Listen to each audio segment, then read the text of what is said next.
ప్రపంచ rapid blitz chess championship మహిళల విభాగంలో విజేతగా నిలిచారు తెలుగు గ్రాండ్ మాస్టర్ కోనేరు హంపి. అమెరికాలోని న్యూయార్క్ లో జరిగిన టోర్నీలో 8.5 పాయింట్లతో అగ్రస్థానంలోకి దూసుకెళ్లి విజయం సాధించింది.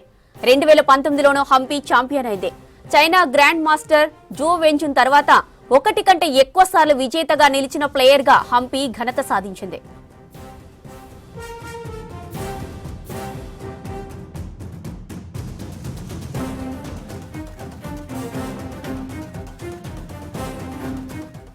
ప్రపంచ ర్యాపిడ్ బ్లిట్జ్ చెస్ ఛాంపియన్షిప్ మహిళల విభాగంలో విజేతగా నిలిచారు తెలుగు గ్రాండ్ మాస్టర్ కోనేరు హంపి.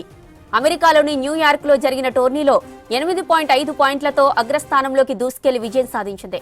2019లోనూ హంపి ఛాంపియన్ అయింది. చైనా గ్రాండ్ మాస్టర్ జూ వెంజున్ తర్వాత ఒకటి కంటే ఎక్కువ సార్లు విజేతగా నిలిచిన ప్లేయర్ గా హంపి ఘనత సాధించింది.